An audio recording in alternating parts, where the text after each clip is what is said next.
초등학교, 중학교 시절에는 식물에 관한 관심이 많아서 그 식물 채집을 하러 다닌 적이 꽤 있어요.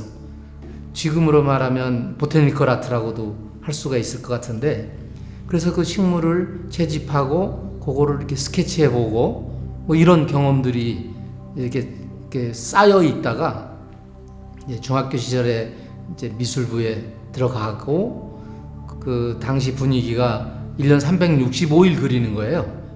그 방학 때도 그 학교에 계속 나오는 미술부 활동을 그 고등학교 3학년 때까지 6년간 하게 돼서 그 정말 이제 본격적으로 미술대학을 가고 화가가 되겠다고 생각을 했고, 그렇게 해서 출발을 했죠.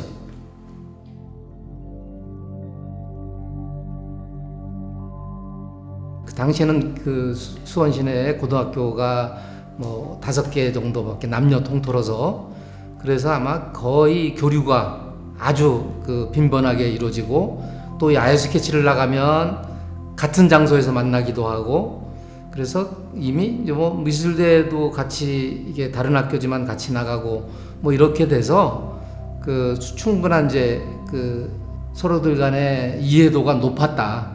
그렇게 또 준비가 되면서 이제 각자들 공부해서 대학을 가고 졸업하고 이제 수원에서 활동을 하려고 이제 작가로서의 활동이 이제 시작이 되는데, 그 환경이 작품 발표할 수 있는 공간 문제, 그 다음에 경비 문제, 뭐 여러 가지가 이제 그 힘들게 이제 작용을 하죠.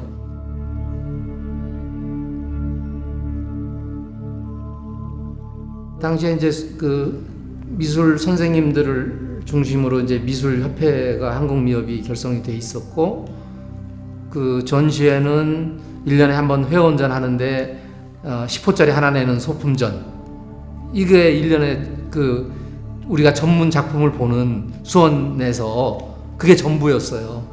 우리가 활동하는 방법은 개인전을 하거나 아니면 그룹전을 해야 되는데, 욕심에 그 청년 작가들 입장에서는 큰 작업도 좀 발표하고 싶고, 그런데 그럴 기회가 없다 보니까 그 고등학교 시절 같은 동기들 또 선후배들이 이제 뜻을 같이 하면서 우리가 좀 1년에 뭐 한 차례 아니라 뭐 2번씩이라도 좋으니까 작품 발표를 보다 좀 열심히 할 수 있는 계기를 만들어 보자. 그래서 이제 경기 청년미술인회라는 이름으로 이제 그룹을 결성하고 그 활동을 뭐 한 10여 년 하게 되는 거죠.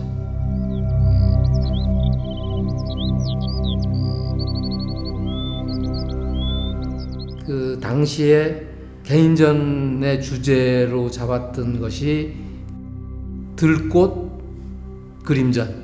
그러니까 들꽃이 가지고 있는 상징적인 의미가 그 우리들의 민초들의 이야기와 저는 그 유사하게 봤었고, 그래서 그 시대 상황과 들꽃을 이렇게 병치시키는 그런 이제 작품전을 하면서 자연에 대한 관심을 더 많이 갖게 됐고, 또 당시에 이제 환경 그 운동을 또 함께 했었기 때문에 그 어떤 우리의 자연 보호라든지 뭐 이런 부분에 이제 관심이 많이 있었어요.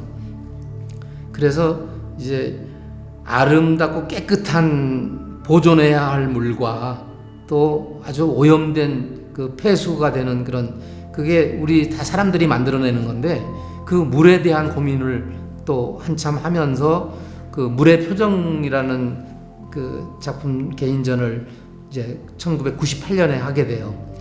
그러면서 그 개인전을 통하면서 이게 이제 내가 그 작업해야 할 주제나 환경은 이런 것들이지 않나, 그렇게 생각을 해서 이제 그 들꽃과 그 물을 찾아서 그 작업 환경을 바꿔보겠다는 그런 생각을 하게 된 거죠. 그런 곳을 찾으려고 노력했고 찾은 곳이 바로 지금 이 자리가 된 거고, 그래서 자연스럽게 이제 이 하우게 그림터를 그렇게 꾸며 나가고 여기에서 그런 이제 작품을 그 원했던 작품들을 하게 된 거죠. 이 장소가 남쪽으로는 가리왕산이라는 그 아주 멋진 또 산이 있고요. 또 북쪽으로는 오대산이 있고, 내가 여행하다 본 산이 아니고 내가 여행하다 본 들꽃이 아니라 내가 만지고 걷고 마시고 하는 그것들이 그냥 그대로 생활과 작품이 일치되게 하는 것. 그것은 그 제가 옛날에 그 개인전 때 썼던 그 내용하고도 맞거든요. 작품 따로 이렇게 뭐 또 생활 따로가 아니라는 것. 내 생활 자체가 내 이 작품하고 거의 동일하다. 그래서 그렇게 하는 게 그 보는 이에게도 전달이 되는 것 같아요. 작품을 본 사람들이 그걸 느낀다는 거죠.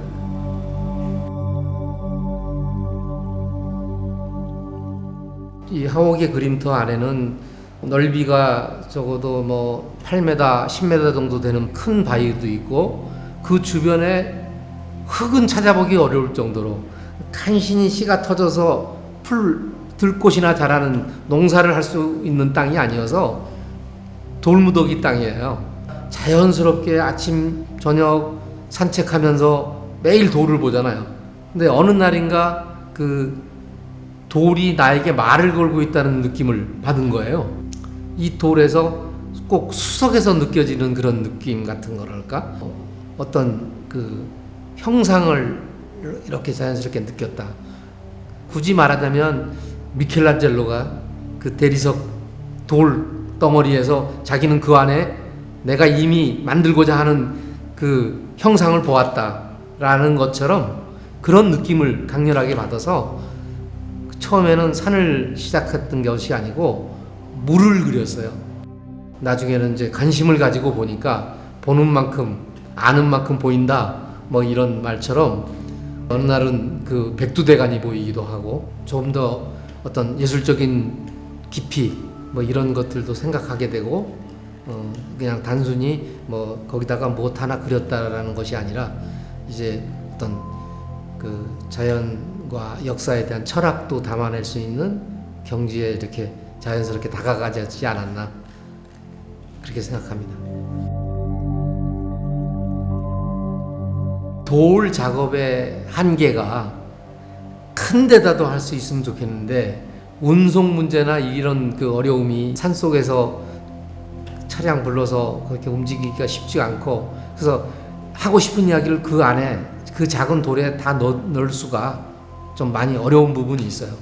그래서 작품을 모아서 하나의 이야기를 하고 싶다는 생각을 했어요. 내가 돌을 처음 발견했을 때부터, 그 다음에 내가 지금 현재 그리고 있는 지금 현재, 그 다음에 앞으로의 미래는 어떨까까지 한번 생각을 이제 해보게 됐어요. 자연스럽게.